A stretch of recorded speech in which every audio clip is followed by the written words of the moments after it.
to the Consciousness Anywhere and Everywhere podcast. I am Shannon O'Hara, and I invite you to a completely new world of possibilities.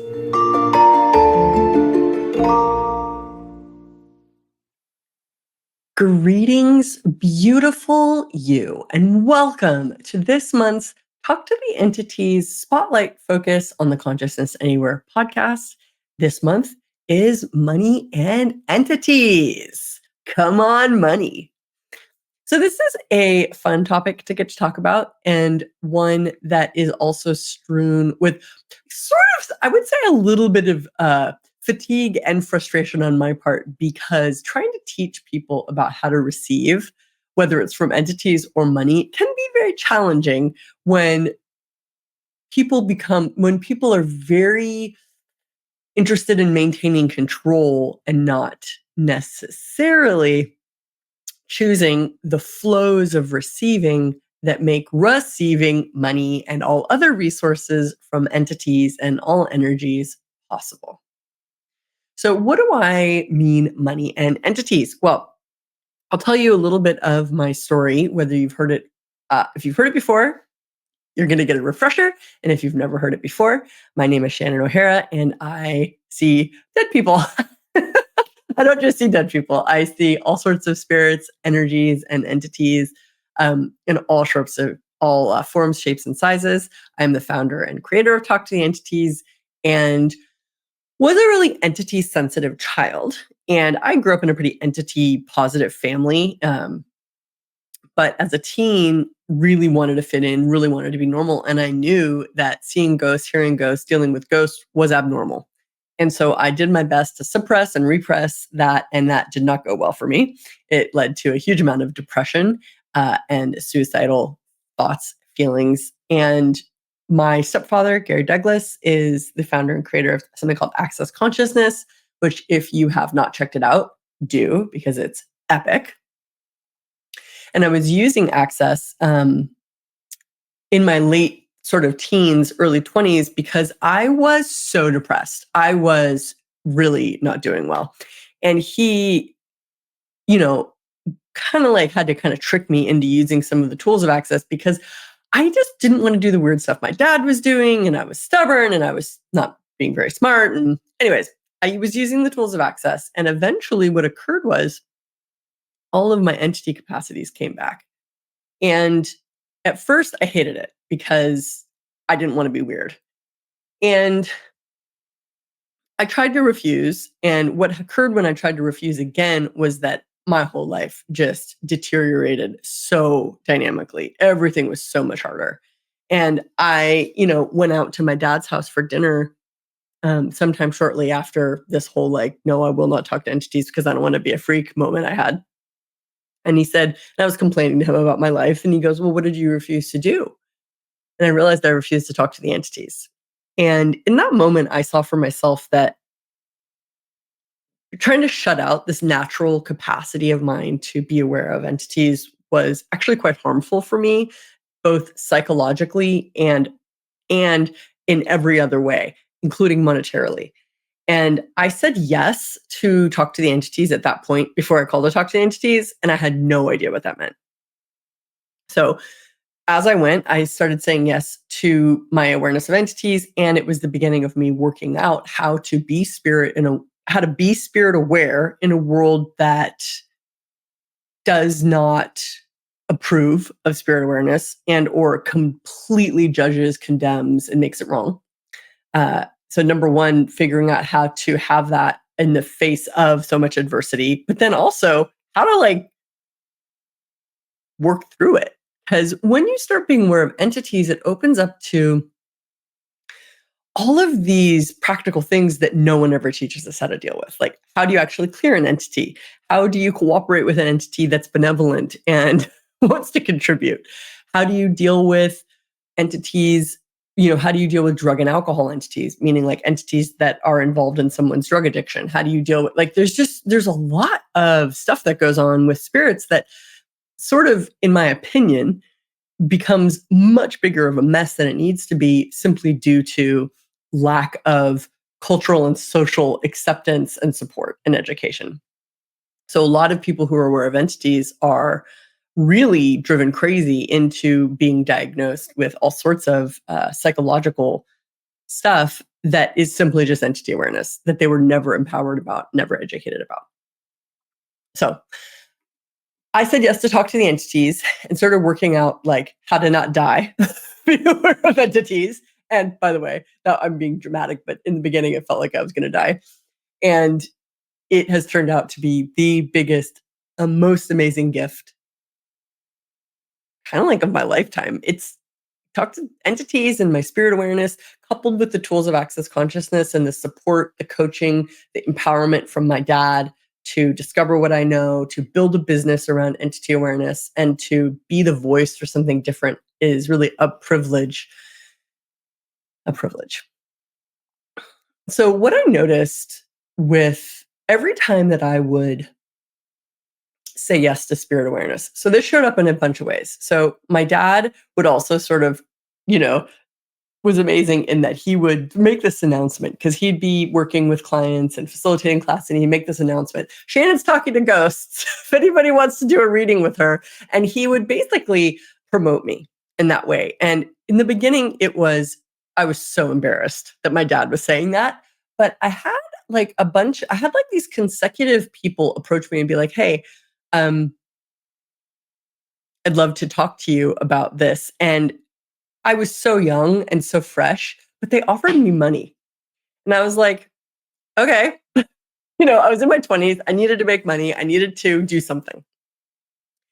And and I would do these sessions, quote unquote, with these people that weren't psychic readings. They weren't really, there was like my version of facilitating consciousness around entities. And I started noticing that after each of these sessions, even though I was very not confident at the time, the people's universes that I was working with changed, and I couldn't deny it. Like I could really tell that what I was contributing by willing to be the medium or the voice in the relationship between the person and the entity was doing something really positive to the people. And what I also noticed was it was doing something really positive and transformational to the entities. And I was like healing these relationships that people had with these spirits that were like not really dealt with in life. And I would watch these people's universes change, and then like the spirits would change. Like they would let go of stuff and be relieved and leave a lot of the time. Like it was this incredible transformational crossroads for me to be in. And it was so consistent that I couldn't deny that what I was doing wasn't just crazy, it was actually of value. So I really leaned into it and I kept going. And that was sort of like my first taste of coupling entity consciousness with money because I, was doing sessions and simultaneously developing the concepts, the tools, and the systems of Talk to the Entities, which is the educational system that I developed for all you entity sensitive people who were never taught how to deal with entities. So I kept going and I wasn't being very formal about it. Yeah, I just wasn't. And, I was young. So it was sort of like I was still trying to figure out life. And I mean, I'm still trying to figure out life. Now I'm sort of more like enjoying the unpredictable, unfathomable possibility of living. And I had a couple of experiences with entities where this was just with entities, not with people and entities, like doing a formal session. I would clear an entity or I would talk to an entity or I would even just like acknowledge an entity that was like stuck somewhere. Like I'd be walking down the street and I would see this, like, I thought I would see somebody standing in a doorway of a shop and I'd like turn and look and there was nobody there. But it wasn't a person, it was an entity that was standing in the doorway of the shop. And I would literally just say, hey, like I would acknowledge the entity, and just having somebody acknowledge them and pay attention to them was transformational for them. And so I had these experiences where I would either talk to an entity or acknowledge an entity or clear entities or be present with entities in the various ways that I just described. And then I'd start noticing these like gifts showing up in my life. And things would start showing up, and like I'd like find money, and I'd have this like unexplained deposit in my bank account, and like I would literally find gold. I would like literally, and I'd have like somebody give me like a brand new pair of shoes, like just my size, like just the shoes I was wanting that I didn't even like think I was going to be able to buy for myself. Like just like repeatedly having stuff show up. And I started realizing that it was the entity saying thank you.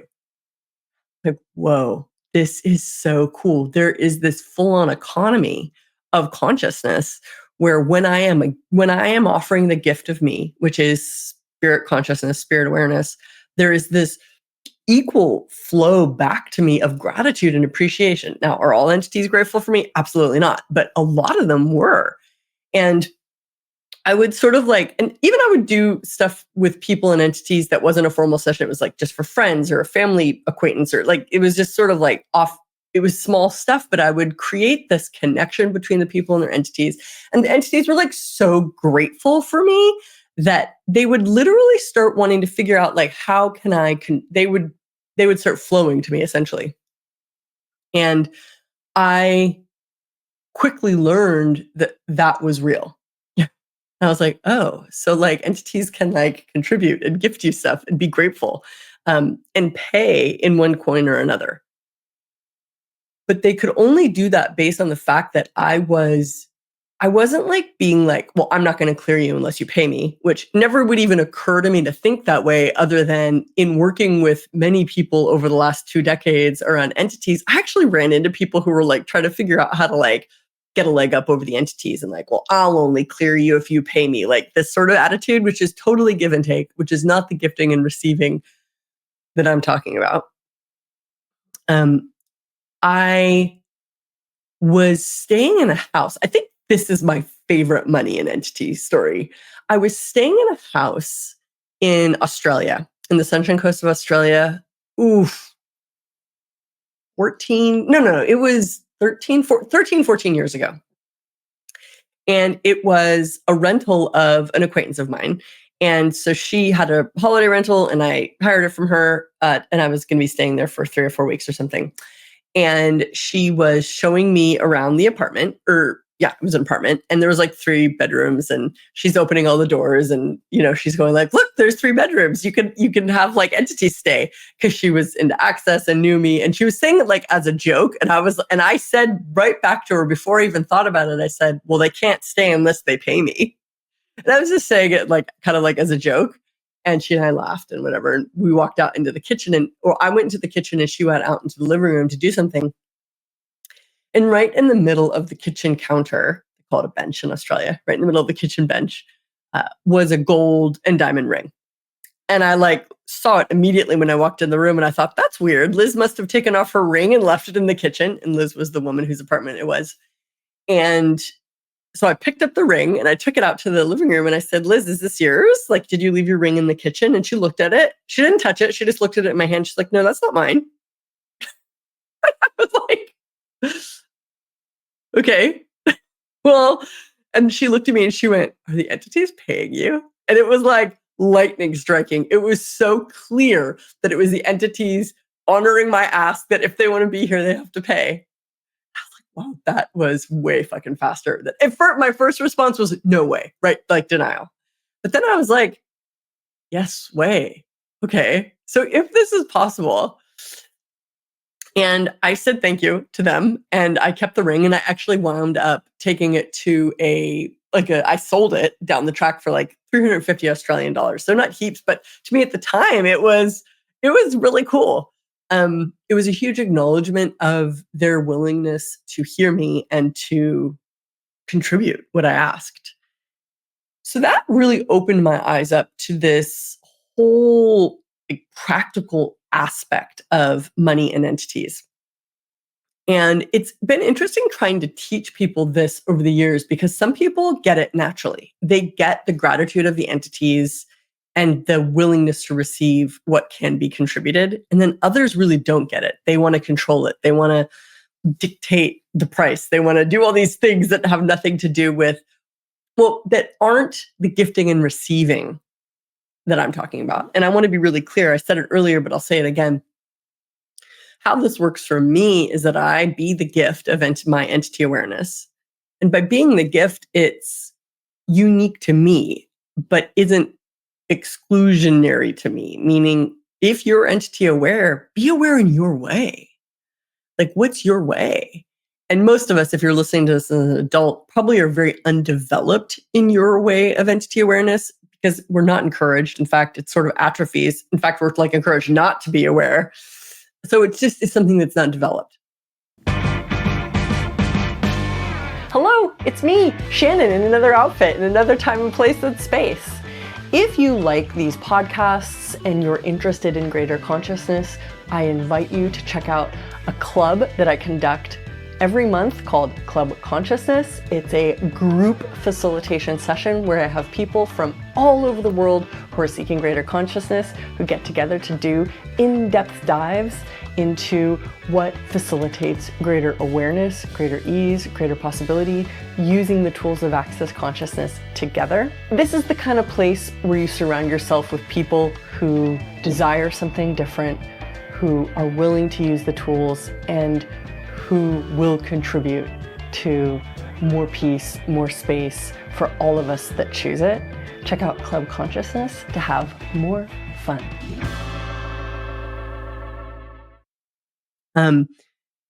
But with an infinite universe of possibility,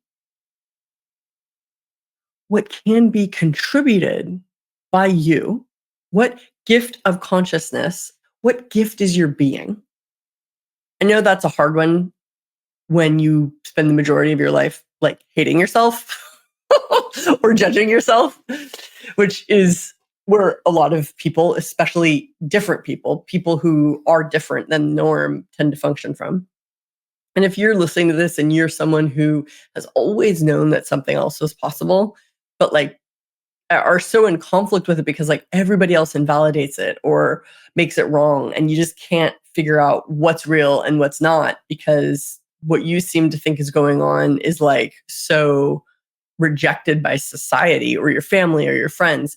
It's like, okay, yeah, it's like there's a lot of that. But there also has to be a place for you to be you. At least that's my point of view.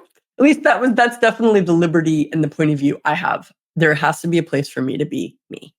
And that's sort of this very bold and courageous choice that I make, which what would it take for you to have total ease being you, regardless of what you think that's going to mean to anybody else? So, like, what's your way? And my way is cooperating with the spirit world. And in that cooperation, I have been handsomely compensated in non-linear, non-logical ways, and compensated in very obvious, direct monetary ways.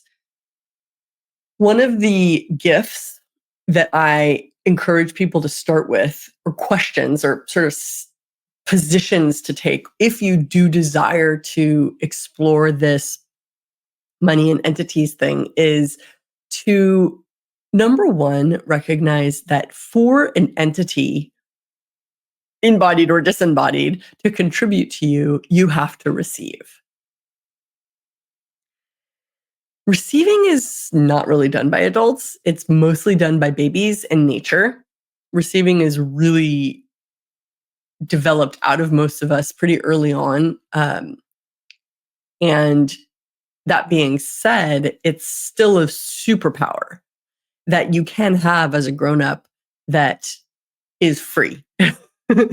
It just can't be like, you can't control and protect yourself and receive at the same time. So we sort of get receiving really like mixed up with a bunch of stuff that it isn't. Like if we were raised in like a financially abusive household and money was always used to control you or to, limit others, or to, you were told that you were a financial burden, which is a version of financial abuse. You tend to lose receiving in favor of people's points of view but receiving is free. And all energy is free, literally. The energy from the sun, the energy of consciousness, it's free. You don't have to buy it. You just like have to receive it. And usually at the core of someone's monetary reality is some sort of core position. And that core position is either a position of lack, like I fundamentally lack and need, or a core position of I'm a gift. What gift can I be for the universe? And when you are, the cool thing about receiving is that receiving has an equal and simultaneous gift. So when you're being a gift, you receive. When you're receiving, you're being a gift. You know it's not gifting and receiving when there's an expectation attached. Teaching gifting and receiving is weirdly difficult because people are so into expectation, which is a form of control. Like you can't control and receive at the same time.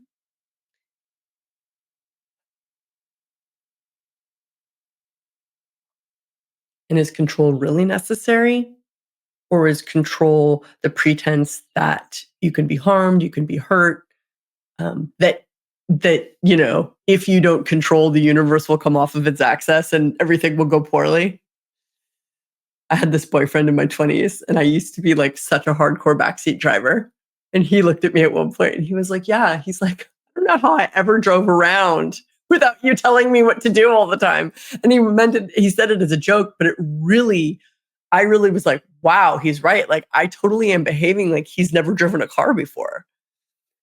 And I realized like my controlling was number one, annoying him, but it was just like so much work for me. And I was projecting at him that that there was a problem which I had to control. And if I didn't control it, then, there was going to be a problem. And I realized like, I'm just being such a superior asshole. I believe that I should have total supremacy over this situation. And when that is in place, you're not receiving, you're controlling.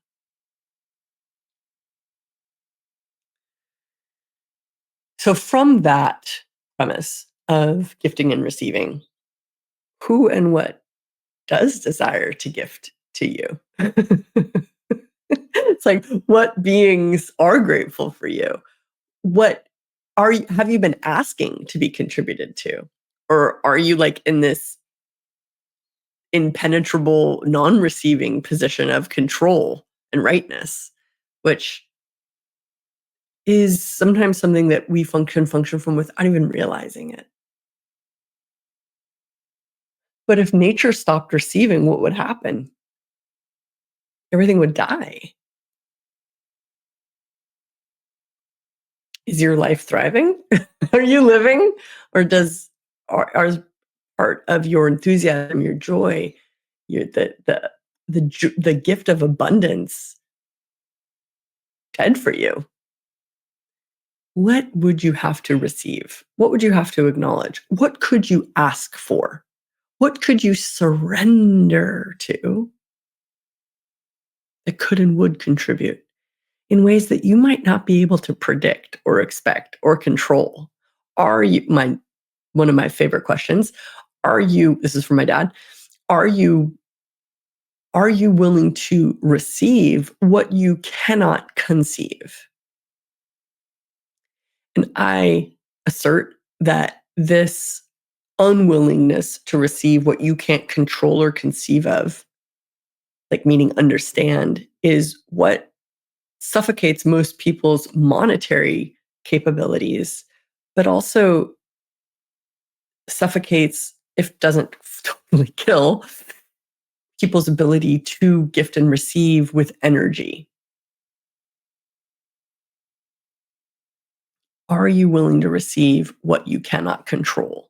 Are you willing to receive what you cannot conceive? And if you really look at that question, it's like, can you conceive of the infinite miracle magnitude and completely unexplainable interconnectedness of the fathomless universe?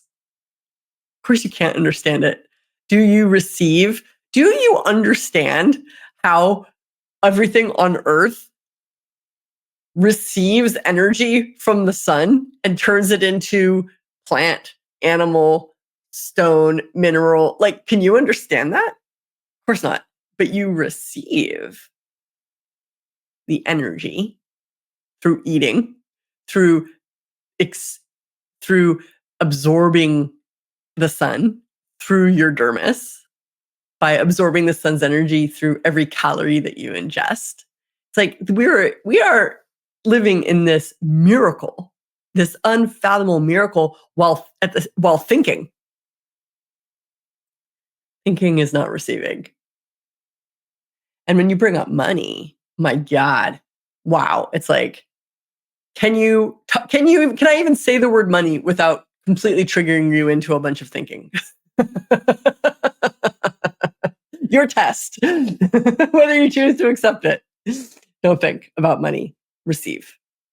My dad famously, one of my sort of like my go-to um, my go-to things with money is you don't have a money problem, you have a receiving problem. And this is something that my dad has coined, and he's created tons of money programs that have totally changed my financial reality and so many other people's. But where it all starts from is you don't have a money problem, you have a receiving problem. So it's really getting into what receiving is and not letting money distract you from that, but also receiving money without control. And if you are entity capable and if you are willing to receive, it's like what beings will contribute? And it might come in a form of money like fiat currency that you understand, but what other currencies, what other resources can that come in that, how many of you guys know you received a gift from an entity and you didn't acknowledge it? So one of the great ways to make sure you never get that gift again is to deny the gift. One of the great ways to invite more of that kind of gifting, that nonlinear, non-logical gifting and receiving, is to acknowledge when you did receive something. Say thank you. And can I have more of that? Whatever this is, please. Thank you. So please, I know this was a big conversation, and it's one that is, I guess, like one of the most fun ones for me because I like really love money, and it's a huge, huge topic. Um, I know that I'm saying things on the surface that require probably a lot more processing and deep exploration for some of you guys to fully unwind from some of the money insanity that might be controlling you. And just saying, like, just receive could seem like an impossible dream, but it is a choice. It is a choice. And yes, what I'll leave you with is for those of you guys that want to try this out, that are willing to, that are open to something different, is you gotta question and look at, okay, so like, where am I like fundamentally functioning from? That the universe is an abundant place or that lack is real? And if lack is real, like if you're constantly trying to handle an inevitable lack that you're sure is coming or that is upon you, is that true? Is the universe lacking? It isn't. Literally, like literally, energy is infinite. Literally. If energy is infinite, what's possible? Therein lies the key to receiving from entities. I love you. Does it get better than this? Have fun. Thank you for listening to this show. My target is to make consciousness easy to find and choose. So if you enjoyed this podcast, please leave a 5-star review on iTunes and share this with somebody who you know who might be looking for more consciousness in their life. You can visit me on Shannon-O'Hara.com or talktotheentities.com. And to learn more about the amazing tools of Access Consciousness, you can visit accessconsciousness.com and be sure to subscribe to the podcast.